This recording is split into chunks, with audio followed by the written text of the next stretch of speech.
something called protein adaptation. It's a very real thing. People have been high protein dieting since 1950 as a liquid protein diet. The human body begins to adapt to things that we do to it. People will chronically low calorie diet and they won't train appropriately. What'll happen a lot of times is they'll lose muscle in the process.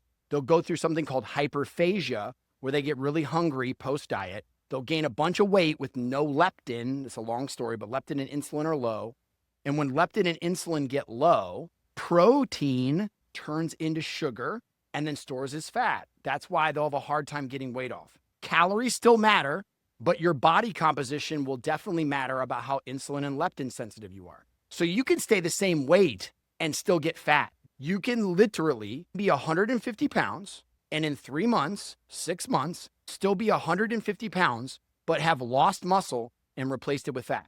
Happens to people all the time. The problem is the body is an ecosystem. It adapts to what we do and it changes its output. Think about a workout.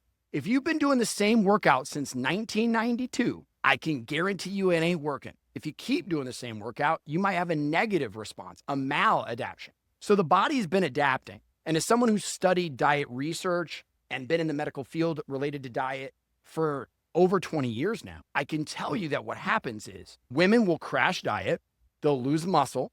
Then in 3 weeks after going back up with food, they'll go through hyperphagia. And so you get massive hunger cues. So you start overeating and you don't have the metabolism to deal with it. So you start storing fat fast. When you start developing fat fast, you get hyperplasia. Hyperplasia is when you develop new fat cells. The more fat cells you have on your body, the easier it is to store fat rather than build muscle. Do you understand? Every time you diet, you eat some muscle, you come out, your hormones are a little off, you gain fat back somewhat rapidly, hyperphagia occurs, so you're more hungry, then hyperplasia happens, and you gain more fat cells. They did an observation study on about 3,400 pairs of twins, and they followed the twins over time. The one twin that dieted more often was the twin that was more overweight. Diet culture is one of the single largest reasons that people are overweight today.